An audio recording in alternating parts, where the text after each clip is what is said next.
ഇരുളിൽ അലയും നരരെ തേടി തരയിൽ വന്നവനേ,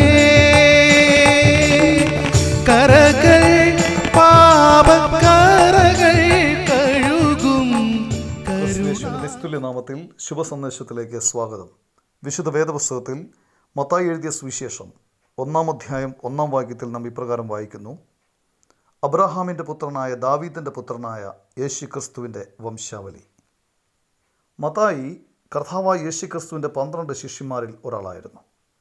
സർവ്വമാനവരാശിക്കും വേണ്ടി കർത്താവായ യേശുക്രിസ്തുവിനെ തൻ്റെ സുവിശേഷത്തിലൂടെ താൻ വെളിപ്പെടുത്തുകയാണ്.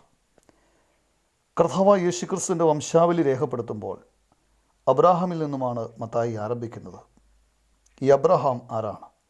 കൽദയരുടെ പട്ടണമായ ഊർ എന്ന സ്ഥലത്തു നിന്നുമാണ് ദൈവം അബ്രഹാമിനെ വിളിക്കുന്നത്.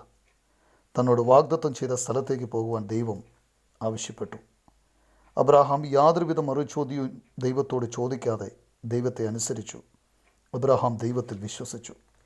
ലോകത്തിൻ്റെ രക്ഷകനും അബ്രഹാമിൻ്റെ വംശാവലിയിൽ വന്നവനുമായ യേശുക്രിസ്തുവിൽ വിശ്വസിക്കുന്ന ഏവരും വിശ്വാസത്താൽ അബ്രഹാമിൻ്റെ ആത്മീക സന്തതികളാണ്. അബ്രഹാമിനും അവൻ്റെ സന്തതിക്കും ദൈവം വാഗ്ദത്തം ചെയ്തിട്ടുള്ള അനുഗ്രഹം വിശ്വാസത്തിലൂടെ ജാതികൾ കൈവശമാക്കുന്നു. യേശുവിനെ കൈക്കൊണ്ട് അവൻ്റെ നാമത്തിൽ വിശ്വസിക്കുന്ന ഏവർക്കും ദൈവമക്കളാകുവാൻ ദൈവം അധികാരം കൊടുത്തു. യേശുക്രിസ്തു സകല മനുഷ്യർക്കും വേണ്ടി കാൽവറി ക്രൂശിൽ സ്വയം യാഗമാക്കപ്പെട്ടു.